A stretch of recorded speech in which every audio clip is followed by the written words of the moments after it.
Class 11 biology से अपन anatomy chapter से dicot और मोनोकोट रूट के बारे में देखेंगे। डाइकोट रूट में क्या रहता है, जो आउटर मोस्ट लेयर है उसे अपन एपिडर्मिस बोलते हैं। एपिडर्मिस को अपन एपीबैलम भी बोल सकते हैं। एपिडर्मिस के ऊपर क्या रहता है, ऐसे रूट हेयर्स प्रेजेंट रहते हैं। वो कैसे रहते हैं, यूनिसेलुलर रहते हैं। इसके बाद अपन कॉर्टेक्स देखते हैं।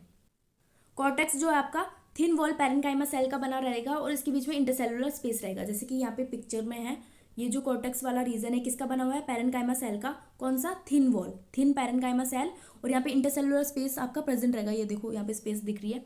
इसके बाद अपन पढ़ते हैं इंडोडर्मिस के बारे में। इंडोडर्मिस में आपको ये वाली चीज़ ध्यान में रखनी है। इंडोडर्मिस किसका बना रहता है, single layer barrel shape cells का। ठीक है, यहाँ पे इसमें दिख रही है एक सिंगल लेयर है और ये जो बैरल शेप ये गोल गोल है ना, ये सेल्स क्या बना रहे हैं, इंडोडर्मिस बना रहे हैं।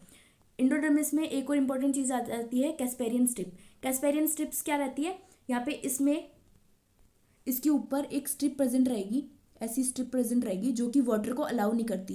ये स्ट्रिप कैस्पेरियन स्ट्रिप रहती है, किसकी बनी रहती है, सबेरिन की बनी रहती है, सुबेरिन की बनी रहती है, जो कि वैक्सी मटेरियल रहता है। ठीक है, और इसके बाद अपन पेरिसाइकिल के बारे में पढ़ेंगे। पेरिसाइकिल भी आपकी पैरेन्काइमा सेल की बनी रहती है, थिक वॉल पैरेन्काइमा सेल। ठीक है, कॉर्टेक्स किसका था, थिन था, ये क्या है, थिक वॉल पैरेन्काइमा सेल है, पेरिसाइकिल ये रहा। ठीक है, इसके बाद आ जाता है आपकी पिथ। पिथ जो है स्मॉल है और डेवलप नहीं है। पिथ ये वाला रीजन रहता है, पिथ इसको अपन पिथ कहते हैं। ये स्मॉल है और डेवलप नहीं है, किसके केस में, डाइकोट स्टेम के केस में। और इसमें जाइलम कितने प्रेजेंट रहेंगे, 2 से 4 जाइलम प्रेजेंट रहेंगे, 1 2 3 4 इसमें प्रेजेंट है डाइकोट रूट में। Cambium root, cambium ring. Cambium ring क्या रहती है कि आपने पढ़ा होगा ये वाली कैम्बियम रिंग, ये रही। अगर ये किसी में प्रेजेंट रहती है, मोस्टली डाइकोट प्लांट में प्रेजेंट रहती है, डाइकोट केस में आपका कैम्बियम रिंग प्रेजेंट रहेगा। इस जैसे कि डाइकोट रूट है तो इसमें कैम्बियम प्रेजेंट रहेगी, कैम्बियम रिंग, जो कि किस में हेल्प करती है, सेकेंडरी ग्रोथ। एक ग्रोथ तो ऐसी होती है लंबाई में ग्रोथ, है ना, और एक ग्रोथ रहती है चौड़ाई में ग्रोथ। इसी को अपन सेकेंडरी ग्रोथ रहती है कहते हैं। ठीक है, यही अपनी सेकेंडरी ग्रोथ रहती है, जो कि किसके कारण होती है, कैम्बियम रिंग के कारण रहती है। इसके बाद स्टील। स्टील में क्या क्या प्रेजेंट रहता है, सिंपली यहाँ पे ये लिखा गया है कि स्टील जो है ना, स्टील के अंदर आपका पेरिसाइकिल आ जाता है, वेस्कुलर बंडल्स आ जाते हैं, पित्त, इन सभी को मिला के अपन स्टील कहते हैं। ठीक है, कंजक्टिव टिश्यू।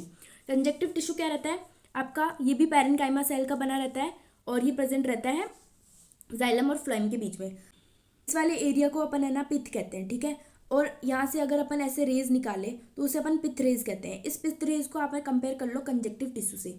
डाइकोट रूट में कंजक्टिव टिश्यू प्रेजेंट रहता है, जो कि पैरेन्काइमा सेल का बना रहता है। यहाँ पे यहाँ पे यहाँ पे यहाँ पे ये वाला जो एरिया है ब्लू कलर वाला, वो क्या है, कंजक्टिव टिश्यू है। किसका बना हुआ है, पैरेन्काइमा सेल का। यहाँ पे मोस्टली चीज़ें है ना पैरेन्काइमा सेल की बनी हुई रहती है। जैसे कि कॉर्टेक्स तो थिन वॉल था पैरेन्काइमा सेल, और pericycle thick wall parenchyma cell, और कंजक्टिव टिश्यू भी आपका पैरेन्काइमा सेल का बना हुआ रहता है। ठीक है, और यहाँ पे क्या है, यहाँ पे वही वाली चीज़ है कि आपकी सेकेंडरी ग्रोथ, जैसे कि मैंने बता दी, अगर कैम्बियम प्रेजेंट रहेगा तो सेकेंडरी ग्रोथ रहेगी, क्योंकि ये डाइकोट है तो इसमें कैम्बियम रिंग प्रेजेंट रहेगी और सेकेंडरी ग्रोथ हो जाएगी। अब मोनोकोट रूट के बारे में पढ़ेंगे। ठीक है, मोनोकोट रूट सिंपली आपकी डाइकोट रूट की तरह ही है। इसमें डिफरेंट क्या है, बस ये वाली चीज़ पिंक कलर वाली डिफरेंट चीज़ है, और सेम क्या चीज़ है, ये वाली चीज़ सेम है। ये वाली लाइन आप याद रख लो, लेबलिंग में हेल्प करेगी कि आपको याद रहेगा कि सबसे ऊपर एपिडर्मिस था, कॉर्टेक्स, इंडोडर्मिस, फिर पेरिसाइकिल, वस्कुलर बंडल और पित्त। ये वाली चीज़ तो किस में आ गई, स्टील में आ गई। पेरिसाइकुलर, वस्कुलर बंडल और पित्त क्या रहता है, इन तीनों को मिला के अपन स्टील कहते हैं। ये वाली चीज़ तो हो ही गई। इसके बाद डिफरेंस क्या रहता है कि इसमें तो 6 जाइलम प्रेजेंट रहेंगे, 6 या फिर 6 से ज़्यादा जाइलम प्रेजेंट रहते हैं मोनोकोट रूट में।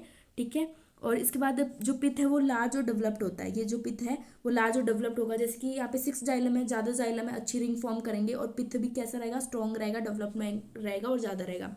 सेकेंडरी ग्रोथ इसमें नहीं रहती, जैसे कि कैम्बियम रिंग इसमें प्रेजेंट नहीं रहती मोनोकोट्स में, तो सेकेंडरी ग्रोथ भी नहीं होगा। मोनोकोट आपने देखे होंगे पतले पतले प्लांट्स रहते हैं, ज़्यादा चौड़ाई में मोटे नहीं रहते।